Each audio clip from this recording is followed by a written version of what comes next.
함께 읽은 이사야서 40장 12절부터 18절까지의 말씀을 중심으로 해 지면 어때? 달 뜰 텐데. 해 지면 어때? 달 뜰 텐데 라고 하는 제목으로 함께 은혜를 나누도록 하겠습니다. 잠이 없는 깨어있음은 존재할 수 없습니다. 깨어있음 없는 잠 역시 존재할 수 없습니다. 잠이 있을 때 비로소 깨어있음이 가능합니다. 깨어있음이 있을 때 비로소 잠이 가능합니다. 실제로 항상 잠을 자는 사람은 깨어있음이 무엇인지 알 수 없습니다. 항상 깨어있는 사람은 잠이 무엇인지 알 수 없습니다. 이렇게 잠과 깨어있음은 서로 때려야 뗄 수 없는 불가분의 관계입니다. 인생은 잠과 깨어있음이라는 요소로 이루어져 있습니다. 희망과 절망도 역시 마찬가지입니다. 희망이 없는 절망은 존재할 수 없습니다. 절망이 없는 희망 역시 존재할 수 없습니다. 희망이 있을 때 비로소 절망이 가능합니다. 절망이 있을 때 비로소 희망이 가능합니다. 항상 희망 속에만 있는 사람은 절망이 무엇인지 알 수 없습니다. 항상 절망 속에만 있는 사람은 희망이 무엇인지 알 수 없습니다. 이렇게 희망과 절망 역시 서로 때려야 뗄 수 없는 불가분의 관계입니다. 인생은 희망과 절망이라는 요소로 이루어져 있습니다. 하나님께서 희망만 주시지 않고 절망만 주시지 않는 이유입니다. 희망과 절망을 섞어서 허락해 주시는 이유입니다. 이러한 관점에서 볼 때 희망도 은혜요, 절망도 은혜입니다. 희망과 절망을 믿음으로 받아야 하는 이유입니다. 남왕국 유다는 수시로 여호와를 떠났습니다. 거역했습니다. 대적했습니다. 우상 숭배에 빠졌습니다. 백성들을 여호와께로 인도해야 할 사명을 가졌던 종교 장사치들이 앞장섰습니다. 그들이 섬기고 있었던 우상은 목구멍까지 차 올라온 탐욕이었습니다. 당장이라도 터질 듯 튀어나온 기름진 배였습니다. 성민이라는 정체성 유지에는 관심조차 없었습니다. 나라와 민족의 장래 역시 마찬가지였습니다. 하루하루 힘겹게 버티고 있었던 백성들의 안위 또한 남의 일에 불과했습니다. 존재 이유는 오직 하나였습니다. 하나님 없이는 무, 공, 허무에 불과한 자신이었습니다. 선자들이 여호와께 돌아와야 한다고 목이 터지도록 외치고 또 외쳤지만 들은 척도 하지 않았습니다. 오히려 단호하게 거절했습니다. 핍박했습니다. 가짜가 진짜를 가짜로 둔갑시켰습니다. 백성들이라고 다르지 않았습니다. 그 나물에 그 밥이었습니다. 매를 자초했습니다. 결국 바벨론에게 망하고 말았습니다. 여호와께서 당신의 이름을 두겠다고 약속하셨던 거룩한 성 예루살렘은 처참하게 함락되었습니다. 온 땅에 편만한 여호와를 가두어 두었던 예루살렘 성전은 철저하게 파괴되었습니다. 그들이 자부심의 근거로 삼고 있었던 여호와 종교는 철저하게 능욕당했습니다. 유력한 백성들은 포로로 끌려갔습니다. 도착한 바벨론은 너무나 화려했습니다. 거대했습니다. 웅장했습니다. 자랑했던 예루살렘이 너무나 초라하게 느껴질 정도였습니다. 벌어진 입을 다물 수 없을 정도였습니다. 거기다 거대한 제국 바벨론은 승승장구했습니다. 주변 나라들을 거침없이 접수했습니다. 영원히 이어질 것 같았습니다. 자신들이 얼마나 우물한 개구리였는지 깨달았습니다. 고향으로 돌아가지 못할 수도 있겠다는 사실을 현실로 받아들이기까지는 그리 많은 시간이 걸리지 않았습니다. 여호와는 과연 이방신에게 완전히 패한 것일까라는 회의가 밀려들었습니다. 심지어 애초부터 존재하지 않았던 것은 아닐까라는 극단적인 회의가 전염병처럼 퍼졌습니다. 간신히 신앙을 지키고 있었던 사람들조차도 성민 이스라엘의 여호와는 과연 제국의 신들보다 위대한가라는 질문 앞에서는 주저할 수밖에 없었습니다. 그들 스스로의 힘과 능력만으로는 도무지 빠져나올 수 없는 절대 절망에 완벽하게 사로잡히고 말았습니다. 누구도 감히 여호와는 여전히 우리를 사랑하시고 우리를 향한 놀라운 계획을 가지고 계셔.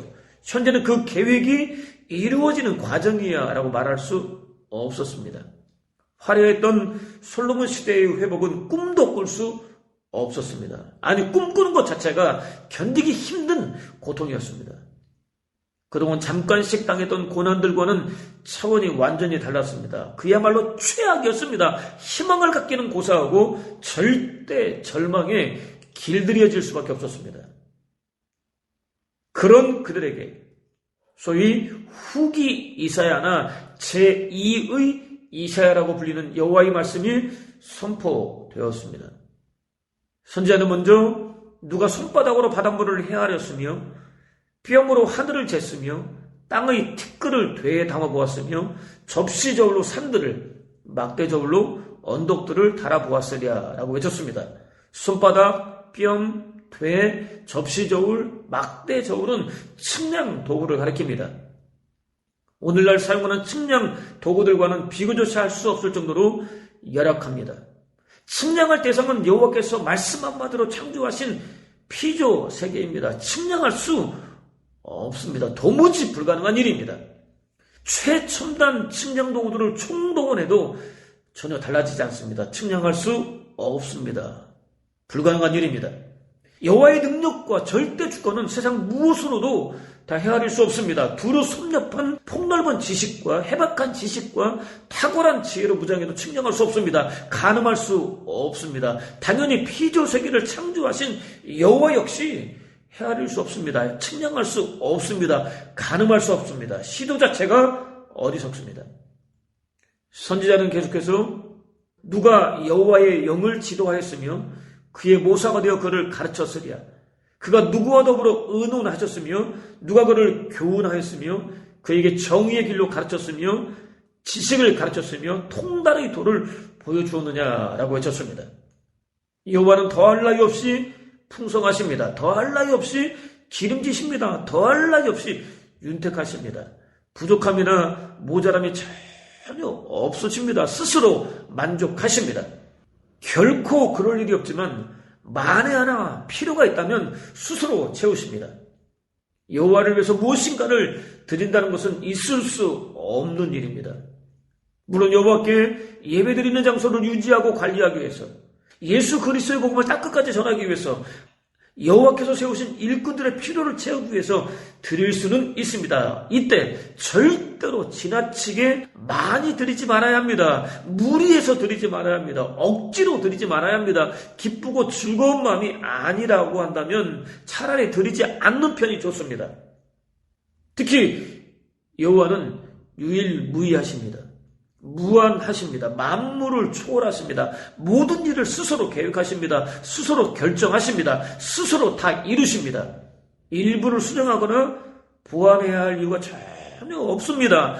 여호와께서는 이 일을 그야말로 완벽하게 이루십니다. 또 여호와께서 무장한 지식과 신학과 지혜는 누구도 흉내낼 수 없을 정도로 탁월합니다. 저와 여러분으로서는 상상조차 할 수 없을 정도로 깊습니다. 넓습니다. 심오합니다.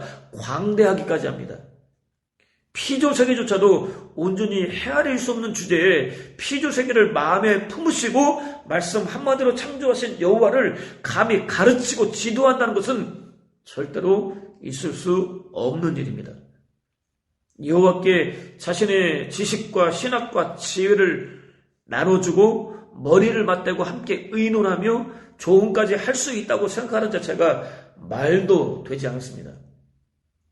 선지자의 외침은 보라 그에게는 열방이 통의 한 방울 물과 같고 저울의 작은 티끌 같으며 섬들은 떠오르는 먼지 같으리니 레바논은 땔감에도 부족하겠고 그 짐승들은 번제에도 부족할 것이라.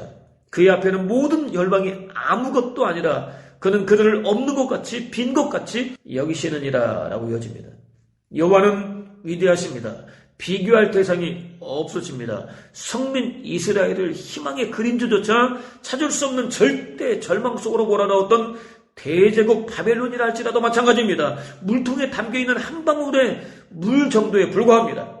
저울의 녹음을 조금도 움직이게 할 수 없는 지극히 작은 먼지 정도에 불과합니다.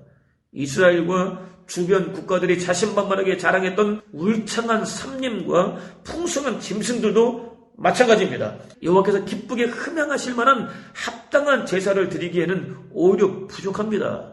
사실은 아무것도 아닙니다. 없는 것 같습니다. 빈 것 같습니다. 무입니다. 공입니다. 허무입니다. 능력만 믿고 제국주의적인 야심을 불태우고 있었던 거대하고 웅장한 패권국과 바벨론을 비롯한 열방들은 여호와의 크신 능력과 절대 주권 앞에서 지극히 무기력합니다. 지극히 미미합니다. 우상과 같이 허탄하고 허무한 존재에 불과합니다. 선지자의 외침은 그러므로 너희가 하나님을 누구와 같다 하겠으며 무슨 형상을 그에게 비기겠느냐라고 이어집니다.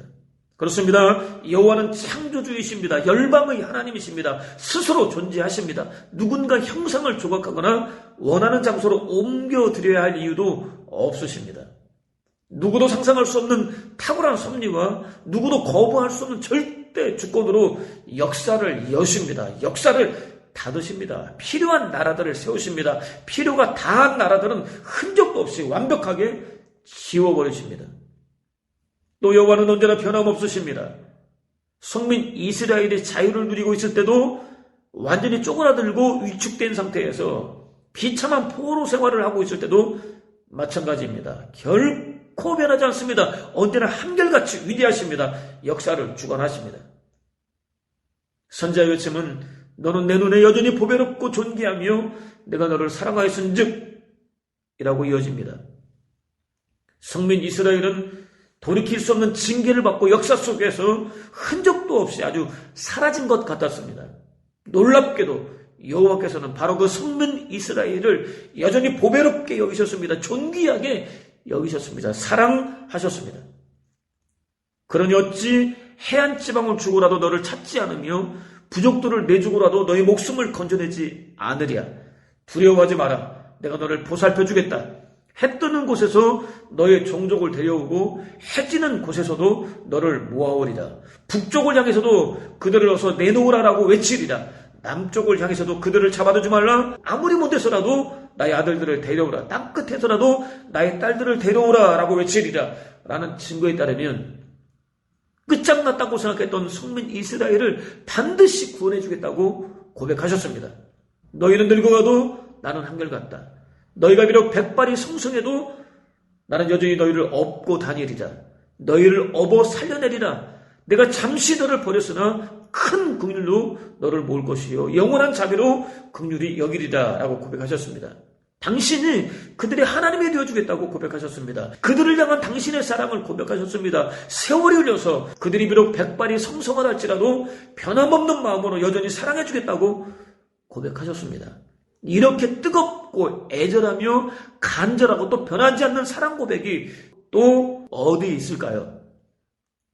그러니까 여호와께서는 나라를 잃고 포로로 잡혀온 상태에서 두려움과 위험과 상실감과 좌절감에 사로잡혀 하루하루 힘겨운 삶을 살아내던 성민 이스라엘 양에 고정시켜 주었던 시선을 단 한 번도 거둔 적이 없으셨습니다. 무엇보다 내 생각은 너희 생각과 같지 않다. 나의 길은 너희 길과 같지 않다. 하늘이 땅에서 아득하듯 나의 길은 너희 길보다 높다. 나의 생각은 너희 생각보다 높다라는 고백에 따르면 여호와의 생각은 성민 이스라엘의 생각과는 달랐습니다. 그들은 자신들을 위해서는 끝없는 절망밖에는 남은 것이 없다고 생각했습니다. 그렇지만 여호와께서는 단 한 번도 그들의 완전한 멸망, 곧 절망을 생각하지 않으셨습니다. 오히려 무엇과도 바꿀 수 없는 완벽한 희망을 생각하셨습니다. 계획하셨습니다. 희망을 완성하기 위해서 쉬지 않고 일해 오셨습니다. 나의 종 야곱을 도우라고, 내가 뽑아 세운 이스라엘을 도우라고 나는 너를 지명하여 불렀다. 나를 알지도 못하는 너에게 이 자궤를 내렸다라는 증거에 따르면 고레스를 세우셨습니다. 그를 통해서 성민 이스라엘의 예루살렘으로의 귀환을 명령하셨습니다. 성민 이스라엘은 전혀 예상할 수 없었던 놀라운 은혜를 베풀어 주셨습니다. 절망밖에 없다는 그들의 생각을 완벽하게 깨뜨리셨습니다. 흔적도 없이 지워버리셨습니다. 그렇습니다. 해가 지면 달이 뜹니다. 달이 지면 해가 뜹니다. 하나의 은혜가 사라지면 예비는 또 다른 은혜가 나타납니다. 은혜는 쉬지 않고 은혜로 이어집니다. 또 저와 여러분을 위한 하나님의 생각 속에 절망은 절대로 없습니다. 희망만 있습니다. 지금 당장 어렵게 하시는 것은 절망 속에 아주 몰아넣기 위해서라기보다는 현재의 고통은 생각조차 나지 않을 만큼의 완벽한 희망을 창조하시기 위해서입니다. 현재 누리고 있는 은혜보다 훨씬 더 큰 은혜를 창조하시기 위해서입니다. 가슴 아프고 눈물 나며 밤잠을 설치게 만드는 절망까지도 은혜로 받아야 하는 이유입니다. 여기서 우리가 절대로 간과하지 말아야 할 너무나 중요한 사실이 있습니다. 이 은혜를 선민 이스라엘 전체가 아니라 끝까지 믿음 놓지 않았던 지극히 소수들만 받아 누릴 수 있었다는 사실입니다. 그렇다면 오늘 저와 여러분은 과연 어떻습니까? 지극히 어두운 현실 속에서도 두렵고 떨리게 만드는 절망이 아니라 오히려 하나님께서 창조해 주실 희망을 바라볼 수 있겠습니까? 희망을 노래할 수 있겠습니까? 해가 지면 어때? 이미 달이 뜨고 있는데 라고 외칠 수 있겠습니까? 당장 절망적이면 어때? 하나님께서 더할 나위 없는 희망을 창조하고 계시는데 라고 외칠 수 있겠습니까? 은혜는 절대로 쉬지 않고 영원히 이어진다고 외칠 수 있겠습니까? 블레셋과 벌인 전쟁은 완벽한 패배로 끝나고 말았습니다. 3만 명이나 되는 보병이 죽었습니다. 제사장임에도 불구하고 하나님의 몫으로 주어진 재물을 도둑질하고 성막에서 봉사하던 거룩한 여인들의 칭소를 드나들며 하나님을 멸시하던 제사장 홈리와 비느하스가 전사했습니다. 성민 이스라엘이 하나님만큼이나 소중하게 여기고 있던 하나님의 궤까지 빼앗기고 말았습니다. 거기서 끝나지 않았습니다. 전쟁 결과를 전해들은 대제사장 엘리가 앉아있었던 의자에서 고꾸라지고 말았습니다. 목이 부러졌습니다. 즉사하고 말았습니다. 역시 소식을 전해들은 제사장 비느하스의 아내가 갑자기 산통을 느꼈습니다. 아들을 낳았습니다. 당시 팔레스타인 지역의 여인들에게 아들은 멸류관이었습니다. 자랑이었습니다. 미래였습니다. 아들을 낳은 어미들은 당당하게 고개를 들고 다녔습니다. 사람들의 축하가 이어졌습니다. 비느하스의 아내는 전혀 기뻐하지도 즐거워하지도 않았습니다. 오히려 경직된 얼굴로 소중한 아들을 향해서 이가봇이라고 외침과 동시에 죽고 말았습니다. 여호와의 영광이 성민 이스라엘로부터 완전히 떠났다는 의미였습니다. 힘든 고통을 참으며 낳은 어미로서 어쩌면 그럴 수 있었을까라는 질문을 지을 수 없습니다. 평생 이가봇이라고 불릴 아들의 입장에서는 보통 고통이 아니었을 것이기 때문입니다. 그러나 이는 성민 이스라엘의 현실이었습니다. 백성들을 향한 선지자의 외침이었습니다. 이렇게 성민 이스라엘은 졸지에 지도자 공백 상태를 맞고 말았습니다.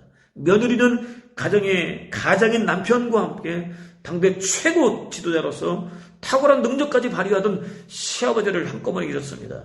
여호와의 거룩한 영광까지 떠났습니다. 그야말로 완벽한 절망이었습니다. 인간적인 입장에서 볼 때는 그랬습니다. 블레셋은 하나님의 궤를 다곤 신전으로 옮겨다가 다곤 곁에 두었다.